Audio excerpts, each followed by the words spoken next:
আবু জেহেল, আবুল আহাব, তারা এই রাষ্ট্র পরিচালনা করতেছে, তাদের থেকেও মর্যাদা একজন বিলাল হাবশী গোলামের আল্লাহর কাছে বেশি হয়ে যেতে পারে। সুবহানাল্লাহ। এই কথা ইতিপূর্বে পৃথিবীতে কেউ শোনাইতে পারে নাই। সর্বপ্রথম শোনাইছেন মানবতার মুক্তির অগ্রদূত বিশ্ব নবী, মায়ার নবী, মানবতার নবী মুহাম্মদুর রাসূলুল্লাহ সাল্লাল্লাহু আলাইহি ওয়াসাল্লাম। প্রিয় ভাইরা আমার, সুতরাং সেই সময় মর্যাদা বৃদ্ধি করার জন্য বেলাল যদি ইবাদত করে এইভাবে মর্যাদা অর্জন করতে পারে, সেই বিধান কি আসমানে চলে গেছে না সেই বিধান এখনো আছে? জোরে বলেন, আছে না নাই? তাহলে এখনো যদি সেই তাকওয়া আমরা অর্জন করতে পারি, তাহলে আমাদের মর্যাদা কি আল্লাহ বাড়াবেন না? জোরে বলেন, বাড়াবেন কিনা? অবশ্যই বাড়াবেন। সুতরাং আসুন আমরা সেইভাবে ইবাদত করে যাই। সম্মানিত হাজিরিন, ইসলাম হচ্ছে মানবতার ধর্ম। সুবহানাল্লাহ। মানবতার ধর্ম। ইসলাম শিখিয়েছে আমাদেরকে যে একা একা ভালো থাকা, এটা ইসলামের শিক্ষা নয়, নবীর শিক্ষা নয়। আল্লাহ তাআলা কোরআনে মানুষের হক বর্ণনা করতে যে সুন্দর করে আল্লাহ তাআলা আয়াতে কারিমা নাজিল করেছেন বিভিন্ন জায়গায়, তার মধ্যে অন্যতম একটি আয়াত হলো সূরা নিসা 36 নম্বর আয়াতে আল্লাহ তাআলা বলছেন, ওয়া'বুদুল্লাহা ওয়া লা তুশরিকু বিহি শাইআও ওয়া বিল ওয়ালিদাইনি ইহসানা ওয়া বিযিল কুরবা واليتامى والمساكين والجار ذي القربى والجار الجنوب। সবাই বলেন আল্লাহু আকবার। আল্লাহ তাআলা এক নম্বর বলছে ওয়াবুদুল্লাহ, ইবাদত করবে একমাত্র কার? সবাই বলেন কার? ওয়ালা তুশরিকু বিহি শাইআ, আল্লাহর ইবাদত করতে যে আল্লাহর গোলাম হয়ে সাবধান, আল্লাহর সাথে কাউকে শরীক করা যাবে না, কোনো অবস্থাতেই কোনো শরীক করা যাবে না। 2 নম্বর হচ্ছে আল্লাহ তাআলা বলছেন, দেখেন আল্লাহ তাআলার ইবাদতের সাথে আমরা বারবার বলি, আপনারা যারা এই বয়ান শুনেন, জুম্মার বয়ান হোক অন্য বয়ান হোক, আপনাদের অন্তত এটা মুখস্থ হয়ে গেছে যে আল্লাহর ইবাদতের পরে আল্লাহ তাআলা আর 2 জনের হকের কথা বলেছে। তারা কারা? এই দেখেন মুখস্থ। সুবহানাল্লাহ। কারণ আজকে যারা ছোট্ট বিয়েই করে নাই, তারা কি মা বাবা হয়েছে? তাদের সুযোগ হলে মা বাবার অবাধ্য হওয়ার বেশি সুযোগ, ঠিক না? কারণ ওরা তো মা বাবার মর্যাদা এখনো বোঝে নাই। যখন একজন ব্যক্তি তরুণ থেকে যুবক হয়, যুবক হওয়ার পরে বিয়ে করে, যখন তার সন্তান চলে আসে, তখন সে আস্তে আস্তে অনুভব করতে পারে যে আসলে মা বাবা হওয়ার কি অবস্থা, কি কষ্ট, সন্তানকে একজন মা বাবা কতটা ভালোবাসতে পারে, তার জন্য কতটা স্যাক্রিফাইস, ত্যাগ তিতিক্ষা করতে পারে, মা বাবা হওয়ার আগ পর্যন্ত সে বুঝতে পারে না, ঠিক কিনা বলে? আজকের যারা যুবক, তারা কিছুদিন পরে কি আবার মা বাবা হবে না? যারা বিয়ে করে না তারাও একটা সময় বাবা হবে। এই জন্য আল্লাহ তাআলা বলছেন একমাত্র ইবাদত করবে আল্লাহ, তার সাথে শরীক করবে না। 2 নম্বরে হক আদায় করবে, সব থেকে বেশি খেয়াল রাখবে 2 জনের দিকে। তারা কারা? ওয়াবিল ওয়ালিদাইনি ইহসানা, সব থেকে উত্তম, সব থেকে ভালোবাসা, সব থেকে মমতা, শ্রদ্ধা, ভক্তি সব থেকে দিয়ে দিবা তোমার মা বাবাকে। সুবহানাল্লাহ। আমার প্রিয় ভাইরা, মা বাবা যদি একবার রাজি হয়ে যায়, আল্লাহ রাজি হয়ে যাবে। সুবহানাল্লাহ। আল্লাহ তাআলা 3 নম্বরে বলছেন ওয়াবিল কুরবা, আত্মীয় স্বজনের হক সম্পর্কে সচেতন হয়ে যাও, তাদের হক গুলো আদায় করো। আমার প্রিয় ভাইরা, সব কিছুই ভালো লাগে, কিন্তু যখন আপন ফুফু, আপন বোন জমি নেওয়ার জন্য বাসায় আসে, তখন আর ভালো লাগে না, ঠিক কিনা বলে? আচ্ছা, তারা কি আমার জমি নিবে না? আল্লাহ তাআলা কোরআনের আয়াত নাজিল করে তাকে আমার বাবার জমির ভিতরে যে অংশটা আমার বোনের জন্য আল্লাহ তাআলার বিধান দিয়ে নাজিল করে দিয়েছেন, সেই জমি নিতে এসে, সুতরাং আমার কষ্ট লাগার কিছু না, ঠিক কিনা বলে?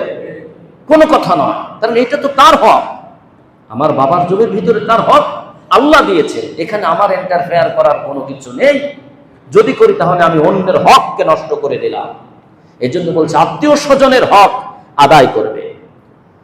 4 নম্বরে বলেন ইয়াতামা, ও এতিম যদি থাকে এতিমদের হকের প্রতি তোমরা খেয়াল রাখবে। আর 5 নম্বরে ওয়াল মাসাকিন, অসহায় ব্যক্তি যারা সমাজে অসহায় দরিদ্র পীড়িত মানুষ, তাদের হকের প্রতি তোমরা খেয়াল রাখবে। আর 6 নম্বরে হচ্ছে ওয়াল জারি বিল কুরবা, নিকটতম প্রতিবেশী যারা আশপাশে তোমার বসবাস করে, যারা যদি মুসিবতে পড়ে, তারা যদি বিপদগ্রস্ত হয়ে যায়, তাহলে তাদের পাশেও তাদেরকে সাহায্য সহযোগিতা করার কথা কে বলেছেন? সবাই বলুন, কে বলেছেন? আল্লাহ সুবহানাহু ওয়া তাআলা। দেখেন, ইসলাম কি শুধু নিজে ভালো থাকা আর কারো দিক তাকাবো না এই বিধান নাজিল করেছে? ইসলাম সবার দিকে নজর রাখতে বলেছে। সুবহানাল্লাহ কম। এরপর আল্লাহ তাআলা বলছেন ওয়াল জারিল জুনুবি, দূরতম প্রতিবেশী, আমার নিকটতম প্রতিবেশী ওই রকমের মুসিবতে নাই, কিন্তু দেশের এক প্রান্তে কিছু মানুষ মুসিবতে পড়ে গিয়েছে, বিপদগ্রস্ত হয়ে গেছে, তাদের পাশেও দাঁড়ানোর দরকার আছে না নাই? প্রিয় ভাইরা মা, আল্লাহ তাআলা সেই কথাগুলো বলছে। তুরস্কের মুসলমান, ফিলিস্তিনের মুসলমান, ইরানের মুসলমান বিপদে পড়তে পারে। আজকের এই আয়াত আল্লাহ তাআলা প্রমাণ করছে, তারাও যদি বিপদে পড়ে, এখান থেকে যদি ব্যবস্থা করা যায় তাদের পাশে দাঁড়ানোর মতো, তোমরা তাদের পাশে থাকবে। সুবহানাল্লাহ। আমার প্রাণপ্রিয় মুসল্লি ভাইরা, কান খাড়া করে শুনুন, ফিলিস্তিনের মুসলমানের বর্তমানে সুখে আছে না বিপদে আছে? কঠিন মুসিবতে আছে না? ইরানের মুসলমান ভাইরা সুখে আছে না দুঃখে আছে? অনবরত হামলা চলছেই। ফিলিস্তিনের একজন সাংবাদিক তিনি লিখেছেন গতকালকের পোস্ট, যে যুদ্ধবিরতির প্রায় 1 বছর হতে যাচ্ছে, কিন্তু এমন একটা দিন গেল না যেই দিন আমাদের রাষ্ট্রের পরে এখনো বিমান দিয়ে বিমান হামলা, বোমা বর্ষণ, রক্তপাত, মানুষ মারা যাচ্ছে না, একটা দিনও যায় নাই। অথচ যুদ্ধবিরতির নামে চুক্তি হয়েছে, 300 দিন পার হয়ে গেল, ইহুদির বাচ্চারা এখনো হামলা বন্ধ করে নাই। আল্লাহ তাআলা ওদেরকে ধ্বংস করে দিক। সবাই বলেন আমিন। সম্মানিত হাজিরিন, তো এই আমি কথা বলছিলাম যে ফিলিস্তিন এবং ইরান তারা বর্তমানে সবথেকে মুসিবতে, কিন্তু বাংলাদেশের একটা অঞ্চল প্লাবিত হয়েছে, হঠাৎ বন্যায় কবলিত হয়েছে। তারা গতকাল তাদের দূতাবাস মিলে, দেখেন দূতাবাস মিলে কত হাজার প্যাকেট, সুন্দরভাবে দামি দামি প্যাকেট, কত হাজার প্যাকেট নিয়ে সেই বন্যা দুর্গত মানুষের পাশে চলে গিয়েছে। সুবহানাল্লাহ। ইন্নামাল মুমিনুনা ইখওয়া, পৃথিবীর সমস্ত ঈমানদার মুমিনরা তাদের সম্পর্ক ভাই ভাই। সুবহানাল্লাহ। এক ভাইয়ের বিপদে আরেক ভাই থাকবে। তারা এত বিপদে, তারপরও চট্টগ্রামের বন্যার্ত মানুষের পাশে তারা চলে গেছে, সাহায্যের হাত বাড়িয়েছে। সুবহানাল্লাহ বলেন। এটা হচ্ছে ইসলামের শিক্ষা। এটা কোরআন, ইসলাম, হাদিস আমাদেরকে শিক্ষা দিয়েছে। আমাদের নবী কুল শিরোমণি মুহাম্মদ সাল্লাল্লাহু আলাইহি ওয়াসাল্লাম তিনি আমাদেরকে শিক্ষা দিয়ে গেছেন। সুবহানাল্লাহ। আল্লাহ তাআলা বলেন দূরতম প্রতিবেশী যদি বিপদে পড়ে যায় তাদের পাশেও তোমরা থাকবা। এরপরে আল্লাহ বলছেন অবিনিস সাবিল, মুসাফির যদি বিপদে পড়ে যায়, যদি বিপদে পড়ে যায় তাকেও তোমরা সাহায্য করবা। ওমা মালাকাত আইমানুকুম, আর তোমার অধীনে যারা কর্মচারী থাকে, বাড়িতে কিংবা তোমার ফ্যাক্টরিতে, তুমি ম্যানেজার, তোমার অধীনে কত মানুষ কাজ করে, চাকরি করে, তাদের প্রতি যেন জুলুম অন্যায় না হয় সেই দিকেও খেয়াল রাখতে বলেছেন কে? সুবহানাল্লাহ। কোন? প্রিয় ভাইরা আমার, এই একটা আয়াতের কাছে মুসলমান যদি চলে আসে, আল্লাহর কসম, কোন মানুষ জুলুম আর নির্যাতনের শিকার হবে না। ঠিক কিনা বলে? আল্লাহ তাআলা বলছেন ইন্নাল্লাহা লা ইউহিব্বু মান কানা মুখতালান ফাখুরা। বলেন আল্লাহু আকবার। এই বিধান জানার পরেও আল্লাহ বলছেন, এই বিধান জানার পরেও যারা মুখ ফিরিয়ে নেয়, বিপদ মুসিবতে মানুষের পাশে থাকে না, নিশ্চয় আল্লাহ তাআলা অহংকারীকে পছন্দ করে না। আল্লাহু আকবার বলেন। আমার প্রিয় ভাইরা, আচ্ছা মানুষকে যদি আমরা মানুষের মুসিবতে বিপদে পাশে থাকি, তাহলে আমাদের উপরে খুশি হবে কে? আওয়াজ করে বলুন। আল্লাহর হক আদায় করলে আল্লাহ মাফ করবে কিনা সেটা আল্লাহ ভালো জানেন, কিন্তু বান্দার হক যদি কেউ নষ্ট করে ওটা কিন্তু মাফ হয় না, ঠিক কিনা বলেন? ওটা কিন্তু মাফ হয় না। সম্মানিত হাজিরিন, তো আমরা যদি নিজ ইচ্ছায় বিপদগ্রস্ত মানুষের পাশে দাঁড়াই তাহলে আল্লাহ তাআলা কত বেশি ফজিলত দিতে পারেন এটা কল্পনাও করা যায় না। সুবহানাল্লাহ। হযরত তালহা রাদিয়াল্লাহু আনহু কোন রকম দিন আনে দিন খায়, ওই রকমের স্বাবলম্বী কোনো সাহাবী নয়। ওনার মসজিদে গিয়েছেন, মসজিদে নববীতে একজন মুসাফির বিপদগ্রস্ত 3 দিন না খেয়ে আছে। সাহাবীদের জীবন চরিত্র এমনই, একজন 2 দিন না খেয়ে আছে, একদিন 3 দিন চলে যাচ্ছে। প্রাথমিক সময় এই সময় একজন ওই রকমের মুসাফির সাহাবী তিনি এসেছেন, বলছে হুজুর আমি 3 দিন খাই না। কয়দিন বলেন? 3 দিন। 3 দিন না খেয়ে আছে, আমাকে কোনো খাওয়ার ব্যবস্থা করা যায়? রাসূল সাল্লাল্লাহু আলাইহি ওয়াসাল্লাম বললেন আমার বাসায় খোঁজ নাও। একজনকে পাঠালেন, বললেন মাত্র 2টা খেজুর আছে। আল্লাহু আকবার। আমাদের প্রাণের নবী, প্রাণের রাসূল, মদিনার একটা রাষ্ট্রের প্রেসিডেন্ট, বাসায় মাত্র 2টা খেজুর তার নিজের খাবারের জন্য আছে। আল্লাহু আকবার। আবার বলতেছে কিছুক্ষণ আগে একজন ভিক্ষার ফকির আসলো, তাকে সেই আপনার খাদ্য থেকে 2টা খেজুর দানও করে দিয়েছে। এখন রাসূলের খাবারের জন্য নিজের একটা খেজুরও বাকি নাই। আল্লাহু আকবার। যখন এই সংবাদ চলে আসলো, রাসূল বললেন এই 3 দিন না খাওয়া একজন বিপদগ্রস্ত মুসাফিরকে ও আমার সাহাবীরা কে খাদ্য দিতে পারবা? সাহাবা হযরত তালহা রাদিয়াল্লাহু আনহু বললেন আমি খাওয়াবো রাসূল, আমি খাওয়াবো। বলছে যা নিয়ে যাও, তুমি তোমার বাড়ির মেহমান। নিয়ে গেলেন রাতের খাবার। এখন খাবারই আছে মাত্র 2 জনের খাবার। কয়জনের? সন্তানদেরকে একটা খাওয়াই দিয়েছে, একটা খাবার একজনের খাবার আছে, স্বামী স্ত্রী 2 জন মিলে খাবে। স্বামী স্ত্রী 2 জন মিলে ওই একটা খাবার 2 জনে ভাগ করে খাবে। রাতে মেচো মেহমান নিয়ে উঠেছে, রাসূলের মেহমান। সুবহানাল্লাহ। বলছে আমরা আজকে 2 জন কোনো কৌশলে না খেয়ে থাকবো, কিন্তু রাসূলের এই মেহমান, এই মুসাফির 3 দিন না খেয়ে আছে, তাকে আমরা আমাদের খাবারটা খাওয়াবো। সুবহানাল্লাহ। এখন মেহমানকে যখন খাবার দেবে, মেহমান তো বলবে আপনি আমার সাথে বসেন, আমি একা একা খাই কিভাবে, এটা তো কেমন দেখা যায়, আমি না আমার সাথে বসেন, এরকমের দাবি করে না মেহমান? উনিও দাবি করছেন হযরত আপনি আমার সাথে বসেন, আমি একা খাই কিভাবে, এটা লজ্জা লাগে, আপনি খান। বলছে ঠিক আছে, মেহমানকেও সম্মান করার দরকার, আপনি খাওয়া শুরু করেন, আমি আমার প্লেট নিয়ে আসছি। দেখেন স্ত্রীর কাছে পরামর্শ করছে প্রাণের বিবি, আমি যখন তাকে খাবার দিয়ে আমার প্লেটটা আনতে যাব, তোমার ঘরে আমার প্লেটটা আনতে যাব, তাকে খাবারে বসিয়ে দিয়ে তখন তুমি ফুট করে বাতিটা নিভাই দিবা। সুবহানাল্লাহ। যখন ওনাকে খাবার দিয়ে, মেহমানকে খাবার দিয়ে ওনার ঘরে গিয়েছেন আবার নিজের প্লেটটা আনার জন্য, ওই প্লেটটা নিয়ে যখন ঢুকবে সে সময় স্ত্রীর পিছন থেকে বাতিটা নিভিয়ে দিয়েছে। এবার অন্ধকার অন্ধকার লাগতেছে।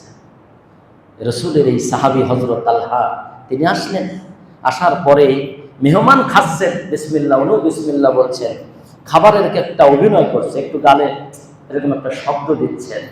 তালহা অথচ প্লেটেও খাবার নাই, মুখেও খাবার নাই, মেহমানকে বোঝায় আমিও খাচ্ছি। সুবহানাল্লাহ। খাবার শেষ হয়ে গেল, মেহমান পানি দিয়ে হাত ধৌত করলেন, প্লেট নিয়ে গেলেন, এরপরে আবার বাতি জ্বলে গেল। মাঝখানে যে কি কাহিনী ঘটে গেল মেহমান জানে না, পৃথিবীর কেউ জানে না, শুধু স্বামী স্ত্রী জানে, আর একজন জানে, তিনি কে?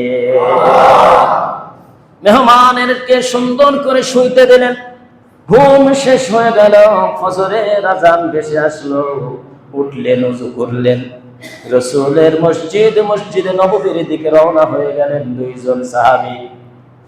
যখন মসজিদে নববীর গেট দিয়ে প্রবেশ করছেন, রাসূল তালহার দিকে তাকিয়া কি সুন্দর জান্নাতের মিষ্টি হাসি দিচ্ছেন, মিটি মিটি করে হাসছেন।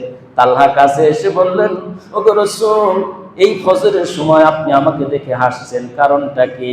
রাসূল বলছেন, তালহা রে, কালকে রাত্রে মেহমানের সাথে কি এমন সুন্দর আচরণ করেছ রে তালহা, আমার আল্লাহ তোমার নামের প্রশংসা করে কোরআনের একটা আয়াত নাজিল করে দিয়েছে। কি এমন আচরণ করেছে মেহমানের সাথে, আল্লাহ নিজে খুশি হয়ে তোমার জন্য কোরআনের একটা আয়াত নাজিল করেছে সূরা হাসরের ভিতরে, আর ডাক দিয়ে বলছে ওয়াউলাইকা হুমুল মুফলিহুন। নিজের চাহিদা টাকার পরেও যে অন্যের অভাবকে মিটিয়ে দেয়, আল্লাহ বলেন পৃথিবী এবং আখিরাতে তাদের মতো সফল কাম বান্দা আর কেউ হতে পারবে না। কি আচরণ করেছো! কাহিনীটা শোনালেন, রসুলের চোখ দিয়ে পানি পড়লো আর বললো আল্লাহ তোমার উপরে খুশি হয়ে গেছে। আল্লাহ সুবহানাল্লাহ। আমার প্রাণ প্রিয় মুসল্লি ভাইরা, জগৎ বিখ্যাত একজন মুহাদ্দিস হযরত আব্দুল্লাহ ইবনে মুবারক রাদিয়াল্লাহু তাআলা আনহু মোটামুটি স্বাবলম্বী তিনি হজ করার জন্য নিয়ত করেছেন। তবে ওইটা ওনার হয়তো 3 নম্বর কিংবা 4 নম্বর হজ হবে। কাফেলা গুছিয়েছেন, হজের জন্য সবাই প্রস্তুত হয়ে গেছে, কাফেলা রওনা হয়ে যাবে। এখনকার মতো তো বিমান জার্নি না, পায়ে হেঁটে, উটে চড়ে, জাহাজে চড়ে, এইভাবে করে তারা হজ করতে যেতেন। আব্দুল্লাহ ইবনে মুবারকের বাড়িতে তার সন্তান, এই ছোট্ট সন্তান, নাবালিগ সন্তান হাউমাউ করে কাঁদতে কাঁদতে ঘরের মধ্যে ঢুকলো। ডাক দিয়ে বলল, বাবারে তুমি কেন কান্না করছো? আমার পাশের ওই যে প্রতিবেশীর ওই বাসায় গেলাম, সেখানে গোশ রান্না হয়েছিল, আমি তাদের সাথে খেলা করছিলাম, ওই ছোট্ট সন্তানদের সাথে। আমি খেতে চাইলাম, তাদেরকে খেতে দিল, আমাকে খেতে না দিয়ে ওখান থেকে উঠিয়ে দিয়েছে। ছোট মাসুম বাচ্চা বুঝতে পারে নাই, এই জন্য বাড়িতে এসে হাউমাউ করে কান্না করেছে। জোরে কোন আল্লাহু আকবার। আব্দুল্লাহ ইবনে মুবারক ছোট্ট সন্তানের হাত ধরে ওই বাসায় গেল যে আমরা কি তোমাকে এই শিক্ষা দিলাম? তোমাদের বিপদে তো আমরাও থাকি। আগের একটা পরিবেশ ছিল, এক বাসায় রান্না হলে প্রতিবেশীতে অল্প অল্প করে হলেও কিন্তু তরকারির একটা অংশ পাঠিয়ে দিত। কথা বলেন ঠিক কিনা? সেই সংস্কৃতি তো সব শেষ মহব্বত, সৌহার্দ্য, ভালোবাসা, মাধুর্যতা সব শেষ হয়ে গিয়েছে। একবারই পিঠা বানালে আশপাশের কয়েক বাসায় সেই পিঠা হাদিয়া স্বরূপ চলে যেত। কেন বলেন? আব্দুল্লাহ ইবনে মুবারক নিয়ে গেলেন, কি ব্যাপার, তুমি তোমার সন্তানের সাথে খেলা করলো, তাকে খেতে দিলা, আবার নাকি গোশত রান্না হয়েছে, আমার সন্তানকে দিলে না, তো কান্না করতেছে, কি করছে? আব্দুল্লাহ ইবনে মুবারকের হাত ধরছে ওই বাড়ির মালিক, হাত ধরে একটু আড়ালে নিয়ে গেল, হুজুর বিয়াদবি মাফ করবেন, আমি জানি যে এটা অন্যায় হয়েছে, কিন্তু এই অন্যায় আমি ইচ্ছা করি নাই, আমি অপরাধ